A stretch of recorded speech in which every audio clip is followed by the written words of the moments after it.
Eu sou Márcia Costa e no Refletindo de hoje, dessa segunda-feira, eu quero com você pensar sobre o que acontece quando Deus está no controle. É uma grande bênção essa palavra de reflexão e eu convido você a estar com a gente nesse tema de hoje, do Espaço Feminino de toda segunda-feira, onde a nossa proposta é o nosso crescimento em fé. Eu gostaria muito que você pudesse estar com a gente, comigo e com todo mundo aqui que trabalha, pensando nesse conteúdo maravilhoso que é a palavra do Pai. E quando Deus está no controle, o que acontece? A gente vai ver isso aqui junto com você, conferindo na palavra essa verdade, nutrindo o nosso coração, enchendo a nossa vida de um potencial que é o da vida de Deus. Agora, para isso ter continuidade, nós também temos uma sugestão de leitura bem interessante. Dá uma olhada. O cruel padrão de beleza imposto pela sociedade tem envenenado a alma das mulheres, tornando-as demasiadamente críticas em relação à aparência. Em A Beleza Está nos Olhos de Quem Vê, a psicóloga Camila Cury vai buscar ensinar as mulheres a redefinir sua autoimagem e a resgatar sua autoestima, ajudando-as a compreender que seu valor como pessoa está dentro de você e não do lado de fora. Este livro vai inspirar você a reencontrar a alegria de se olhar no espelho e a redescobrir o orgulho de ser quem você é. Boa leitura. Então, vamos hoje estar refletindo e pensando, nos alimentando, meditando sobre o que acontece quando Deus está no controle. Quando Ele não está no lugar de carona, e sim daquele que dirige. Quando Deus está nesse lugar de dirigir, de direção da nossa vida, e não é um mero carona. Não, fica aí, Jesus, fica aí que tu é só um carona. Quando eu precisar de ti, eu vou te acionar. Não. Nós hoje vamos ver o seguinte, Deus dirigindo a nossa vida. O que acontece quando Ele está dirigindo? O que acontece quando Ele está no controle das nossas vidas? E eu trouxe alguns textos bíblicos para a gente pensar no que acontece e como é bom nós decidirmos o tempo todo, e eu costumo dizer isso muito aqui, né? Porque é preciso a gente se dar conta de que o lugar dele não é como passageiro na nossa vida. Aquele lugar que senta do lado e fica só como espectador, olhando a gente tomar as próprias decisões sem o apoio, sem o acolhimento dele, sem o que ele sabe que nós não sabemos. Você pode achar, ele tem certeza. Você pode achar que alguma coisa, será que vai dar certo? Talvez dê certo. Ele não. Ele sabe se vai dar certo ou vai dar errado. É por isso que nós precisamos estar o tempo todo atento. Deus está como aquele que dirige a minha vida, porque Ele sabe, eu acho, mas Ele tem certeza. Ou Ele está como um mero passageiro e sou eu quem estou tomando as decisões e depois que dá tudo errado, eu olho para ele e digo, Deus, hein? Poxa, Jesus, tu não fez nada. Fala sério. Não. Nós vamos nos dar conta o tempo todo. Opa, aqui eu estou querendo dirigir. Não. Quem tem que dirigir é Ele, é o Pai. Nós precisamos estar atentas para isso. Então, o que acontece quando Ele está nesse lugar? De dirigir as nossas vidas e trazer aquilo, a existência, o saber que muitas vezes não existe, o conhecer que muitas vezes não existe. Quando Ele está no controle, as coisas são diferentes. Por exemplo, quando Ele está no controle, o nosso coração fica firme no amor de Deus. Isso o salmista colocou no Salmo 112, o versículo 7. Inclusive, nesse mesmo salmo, o salmista faz uma clara distinção entre aquele que coloca Deus como aquele que dirige a vida e aquele que diz para Deus assim, não, eu não acredito em ti, portanto, não dirige não minha vida. E o salmista, nesse Salmo 112, ele fala isso, ele deixa muito claro. Mas no versículo 7, ele diz que esse que dá a Deus o lugar daquele que dirige a vida, ele não teme a má notícia. Isso é lindo, né? Porque as más notícias, elas estão o tempo todo permeando a nossa vida, elas estão o tempo todo querendo tirar da gente a tranquilidade, desestabilizar a gente. Toda hora a má notícia quer vir com uma intensidade que nem é verdadeira. Preste atenção, muitas vezes a má notícia, ela não vem com uma intensidade verdadeira. Satanás é que coloca sobre a má notícia um peso irreal para você achar que ela é muito grande, é muito impossível. Mas nós que estamos firmes, com o nosso coração firme, aonde? No amor do nosso Pai, no cuidado do nosso Pai. O nosso coração firme nesse amor, está aqui no Salmo 112, o versículo 7. Está firme, confiante no Senhor e essa má notícia é compreendida no seu verdadeiro peso. Isso é muito lindo. Quando Deus está no controle, o nosso coração está firme, alicerçado num amor que é alto, que é largo, que é profundo. Não é um amor condicionado. Ele ama se eu fizer isso. Não, o amor de Deus é incondicional. Por isso você pode ficar firme nesse amor. Mas, Márcia, acontece que eu falhei. E o amor de Deus, nessa hora, ele é o mesmo? Minha querida, o amor dele por você é muito, muito, muito imenso. Não existem parâmetros para que a gente possa agora mensurar tamanho, altura, profundidade desse amor de Deus. E, portanto, quando ele está no controle da sua vida, fica tranquila, confia nesse amor. Você falhou, isso não muda o amor dele por você. Confia, ele está no controle. Você está dizendo para ele, Pai, eu errei, mas tu continua no controle da minha vida. Por isso, acredite, seu coração não vai se confundir com a má notícia. Na hora que ela chegar, você sabe exatamente a dimensão, o tamanho, porque você se vê firme, você se coloca, decide estar firme nesse amor e, portanto, você olha para a má notícia, sabe exatamente a graduação dela. Essa má notícia não é assim tão grande quanto eu estou supondo, não. Se eu não estivesse firme no amor do meu Pai, se Ele não estivesse dirigindo a minha vida, talvez eu me confundisse, talvez eu acreditasse na mentira que essa má notícia é muito grande, muito terrível, vai acabar comigo. Mas como eu estou firme nesse amor, que é o amor do meu Pai, e sei porque sei, acredito que Ele dirige a minha vida e eu sou passageira, Ele é quem dirige. Aí eu sei exatamente ver o tamanho de tudo.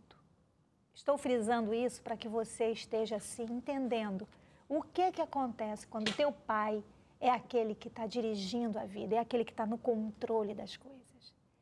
E Efésios, no capítulo 2, eu vou ler aqui dos versículos 4 a 10, que eu queria muito que você pudesse acompanhar. Efésios, capítulo 2, versículos do 4 a 10, que diz assim... Paulo, quando fala da revelação desse amor que a gente pode estar firme, ele diz assim, todavia, Deus que é rico em misericórdia, pelo grande amor com que nos amou, deu-nos vida com Cristo. Quando ainda estávamos mortos em transgressões, pela graça nós fomos salvos. E aí você continua vendo esse amor revelado desse Deus que quer que você se alicerce, se firme nesse amor. Ele continua falando, Deus nos ressuscitou com Cristo e com Ele nos fez assentar em lugares celestiais, em lugares que eu não podia estar pelos meus próprios méritos, mas agora Eu estou alicerçada, eu estou sentada no descanso do meu Pai. Eu estou no lugar certo, eu não estou sentada como motorista. Eu estou sentada em Cristo, nos lugares celestiais que Ele preparou. Por isso, quem dirige é Deus, eu estou no lugar certo. E aí continua Paulo em Efésios, no capítulo 2, a partir do versículo 4. Ele fala o seguinte, que estar assentado nessa região celestial onde Cristo nos colocou, para quê? Para mostrar nas eras que hão de vir a incomparável riqueza da graça de Deus demonstrada em sua bondade para conosco em Cristo Jesus. Pois vocês são salvos pela graça. Nós somos salvos pela graça, por meio da fé. Somos salvos pela graça por meio da fé. O que acontece quando Deus está no controle? Eu sei que meu coração está firme nesse amor, onde eu sei que eu sou salva não pela minha denominação. Eu sou salva não pela minha religião, eu sou salva pela graça. Eu sou salva pela graça por meio de quê? Por meio de acreditar em Jesus como Salvador e Senhor. E isto não vem de mim. Não fui eu que paguei o preço, não foi você que pagou o preço, é dom de Deus. Não por obras, para que ninguém se glorie. A gente não fica aí querendo fazer por onde. Ele pagou o preço, porque somos criação de Deus realizada em Cristo Jesus para fazermos boas obras, as quais Deus preparou antes para nós as praticarmos. Quando fala dessa obra aqui, fala desse movimento da graça de Deus, que é de crer que Ele é o nosso Salvador, de crer que Ele é o nosso Senhor e viver isso. E você agora pode exatamente estar aí com o teu coração firme nessa palavra desse amor de salvação pela graça, nesse amor de salvação de um Deus que é firme e fiel no que tem para você dentro do que Ele é. Eu já disse para você e repito, Ele não tem amor, Ele é o próprio amor, então fique firme nisso. Continuando a pensar sobre o que acontece quando Deus está no controle, quando Ele está nessa direção da nossa vida, nos sustentamos na certeza que Ele é poderoso para cumprir as suas promessas. Aí você pode se sustentar, e eu me sustento, de que Ele é poderoso para cumprir o que Ele realmente nos diz na sua palavra e que é promessa nossa. A gente vê isso no que aconteceu na vida de Abraão.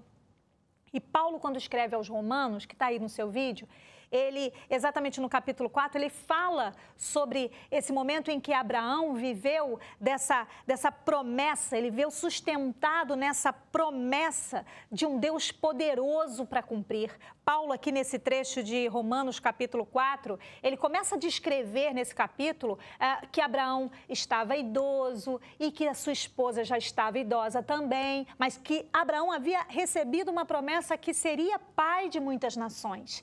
E Abraão, no versículo, eu separei aqui, você pode ler todo o capítulo 4 de Romanos, mas o capítulo 4, versículos 18 a 21, é o que eu vou frisar hoje aqui com você, sobre estar sustentado. Quando Deus está no controle, o que acontece? Eu me sustento na certeza de que Ele vai cumprir. Ele é fiel. Minha querida, Deus não é temperamental e não muda de ideia, porque hoje você já amanheceu falhando, aí, agora já era. Não, Deus mudou de ideia a meu respeito. Eu perdi minha salvação, perdi o perdão, perdi tudo. Como se Deus fosse alguém melindrado, fragilizado. Como se Deus fosse equiparado a nós, as nossas flutuações de humor, a nossa desorganização emocional. Ora estou alegre, ora estou triste, ora estou resolvida, ora não estou resolvida. Deus não chega nem perto disso tudo. Ele é fiel. Ele é imutável. O apóstolo Paulo diz que Ele é o mesmo ontem, hoje e eternamente. Minha querida, confie e se sustente no que Ele disse para você na sua palavra. Se aqui na sua palavra Ele diz certamente, Isaías 53, versículo 4, certamente Ele levou sobre si as nossas enfermidades. Se Ele disse isso, Ele cumpre. Se Ele é fiel para cumprir cada detalhe da nossa vida, em nos ajudar, em nos orientar, Ele vai deixar você na mão? Paulo diz isso em Filipenses, no capítulo 1, versículo 6, aquele que começou a boa obra na sua vida, ele vai deixar você na mão? Não, ele é fiel para continuar. Eu recebi no Facebook uma mensagem de uma querida que estava retornando ao convívio da igreja, mas que eu digo a ela que Deus nunca se afastou dela, nunca se desviou Deus da vida dela. Pode ter certeza disso. A gente aqui acha que ele se afastou. Isso é mentira, é equívoco. A palavra não diz isso, porque esse amor é fiel e poderoso para cumprir um pacto de uma aliança eterna com você. E aí, esse Abraão aqui, do capítulo 4, versículos 18, eu quero frisar para você que como é que ele se sustentou nessa palavra poderosa. Paulo diz o seguinte: Abraão, contra toda a esperança, creu, em esperança creu, tornando-se assim pai de muitas nações, como foi dito a seu respeito, assim será a sua descendência. E sem enfraquecer na fé, reconheceu no próprio corpo que o corpo estava sem vitalidade. Olha só, você pode estar diante de uma situação em que você pode estar reconhecendo os fatos, está ali. E como Abraão reconheceu no corpo, reconheceu vendo, está ali, constatado está o problema. Só que Abraão, mesmo assim, não duvidou. Nem foi incrédulo em relação à promessa de Deus. Nós temos que tomar essa decisão, uma decisão sua, uma decisão minha, porque a promessa ela está lá, fiel. Quem tem que tomar a decisão de se movimentar em acreditar é você, sou eu. Por isso que, mesmo assim, ele não duvidou, ele creu que Deus estaria cumprindo e estaria cumprindo o que disse. Por isso, ele foi fortalecido em sua fé, deu glória a Deus, estando plenamente convencido de que ele, Deus, era poderoso para cumprir o que havia prometido. O que acontece quando Deus está no controle? Isso aqui que Abraão viveu.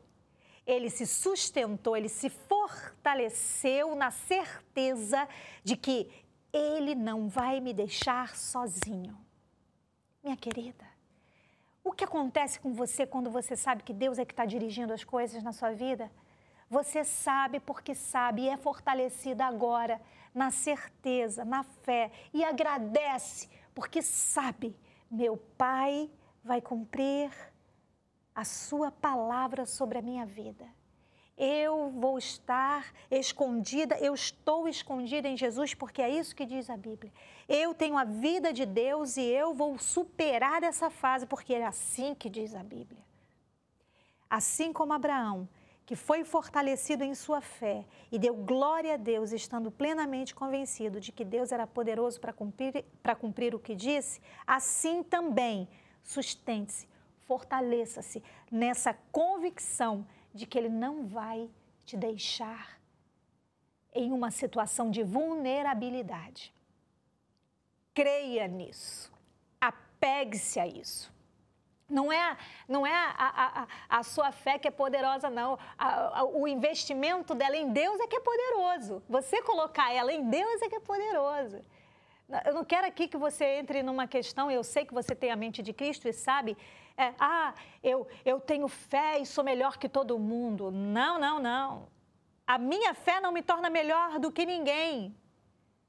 A minha fé colocada em Deus é que funciona. Então, não é a minha fé que faz a coisa acontecer, é a minha fé em Deus, é Ele, é no acreditar nele que eu sei que Ele vai estar sempre dirigindo a minha vida para que tudo coopere para o nosso bem. E aí, a glória é dele, o mérito é dele, a honra é dele. O que acontece quando Deus está no controle para a gente terminar? Nosso coração recusa, rejeita se agitar e decide descansar. O que acontece quando eu sei que o meu Pai está na direção, está no controle? O coração da gente, na hora do sufoco, porque muitas vezes nós ficamos muito suscetíveis e nos educamos a andar pelo que vemos. Precisamos nos deseducar, reconstruir isso aí, a ficar olhando e ficar tirando conclusões apenas pelo que a gente está vendo, porque o que a gente está vendo, tudo isso é temporal. Agora, o que é eterno e o que é espiritual é o que não vai passar. Então, nós precisamos desaprender a ficar conectado com esse mundo que nos prende aqui nessa terra. Quantos bens eu tenho? Quantos telefones eu tenho? Quantas coisas eu tenho? Quantos carros eu tenho? A gente precisa se desconectar disso e entender que quando toda e qualquer circunstância à nossa volta quer desfazer a fidelidade de Deus, eu me recuso a isso. Não vou aceitar isso. Você tem autoridade sobre qualquer sentimento que venha no teu coração. Você sabia disso? É. Ele deu direito a nós, porque Ele é que conquistou o preço, a preço de sangue, as nossas vidas. Ele deu a nós o direito de sermos filhos. Portanto, você que tem a vida de Deus, você tem a autoridade de Jesus e a ansiedade não tem direito sobre você, porque Jesus privou a ansiedade de te atormentar. Você e eu temos a certeza de que o medo não tem direito sobre mim, portanto, Ele que conquistou isso para mim e eu vou viver disso. Você tem que recusar qualquer agitação que venha trazer intranquilidade ao teu coração. Você tem que recusar isso. Você tem que ir para um canto, pegar a palavra e lembrar dela, guardar essa palavra e meditar nela e dizer para você mesma ouvir: esse medo, essa preocupação não tem direito sobre mim, eu vou me acalmar. Em Jesus eu vivo, Ele é que dirige a minha vida, eu vou me acalmar. Essa decisão é nossa. Quem decide isso é nós, cada um de nós. Lembra de Maria e Marta, lá em Lucas, no capítulo 10, quando Marta andando para lá e para cá, e ela: Jesus, faz com que a minha irmã venha me ajudar, porque eu estou agitada, porque eu tenho muita coisa para fazer e eu estou muito tensa. Ele olha para ela e diz assim: Marta, Marta, olha só tua irmã, ela escolheu a melhor parte, ninguém vai tirar isso dela. Minha querida, ninguém pode tirar de você aquilo que Ele conquistou para você. Ele conquistou paz. Então, recuse a agitação, a ansiedade, o medo. Você tem dele a capacidade de agora, em nome de Jesus, se preencher, se encher da paz que já existe em você, se dar conta dessa paz, do potencial de paz que já existe em você e usar isso para viver melhor. Então, voltando aí, eu quero que você veja de novo aí no seu vídeo, nosso coração, então, o que acontece quando nós sabemos que Deus está no controle? Nosso coração recusa se agitar. Vamos nos recusar à agitação, ao medo, à ansiedade. Vamos nos recusar à intranquilidade. Vamos nos recusar à ofensa. Vamos recusar, porque temos dele recebido essa autoridade, porque sabemos que ele está no controle. E aí, vamos descansar. Está aí no seu vídeo. Vai aparecer a qualquer momento, se Deus quiser. Isaías 30, capítulo 15. Quando o texto diz o soberano Senhor, o texto não, o próprio Senhor, o soberano de Israel, no arrependimento. Esse arrependimento aqui, o que é? Mudança de mentalidade. No arrependimento, na mudança de mentalidade, está o descanso, está a sua salvação. No arrependimento, que é mudar de mentalidade, agora eu vou decidir simplesmente recusar a essa ansiedade. Eu mudei a minha mentalidade. E no descanso, que é viver o que Deus preparou, está a minha salvação. E Ele, nós sabemos que tem cuidado de nós. Então, minha querida, recuse toda a ansiedade sabendo: meu Pai cuida de mim. No descansar está a minha salvação, está a minha vitória. No descansar em Deus está a minha vitória. Descansar em Deus, esse é o segredo da minha vitória, porque Ele tem cuidado de mim. É o que o apóstolo Pedro escreve na sua primeira carta, capítulo 5, versículo 7. Lance sobre Ele, coloca nele toda a ansiedade, porque Ele tem cuidado de vós. Diga e repita isso. Meu Pai tem cuidado de mim, meu Pai tem cuidado de mim. Eu me recuso a essa agitação e vou viver o cuidado do meu Pai. Jesus disse em Mateus 10, dos versículos 29 a 31, não se vendem 2 pardais por uma moedinha? Contudo, nenhum deles cai no chão sem o consentimento do Pai. Não se vendem 2 pardais tão baratinho?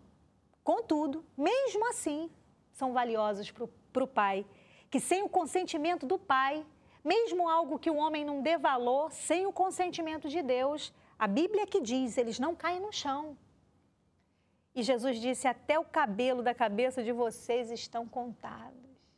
Isso não é porque Deus fica assim catando piolho em você e contando, ih, tinha uns aqui, agora acabou. Não é isso não. Ele está falando aqui, sabe de quê? De um olhar de total detalhe sobre a sua vida. Ele cuida dos detalhes, do pequeno ao maior. Recuse, então. Recuse toda agitação. Ele está no controle. Recuse agora todo medo, Ele está no controle. Vamos orar?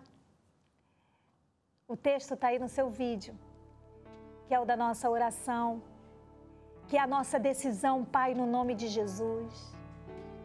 Nós decidimos recusar toda a agitação, decidimos ficar firmes no Teu amor, decidimos ficar sustentadas, fortalecidas na certeza de que Tu é poderoso para cumprir tudo o que prometeu.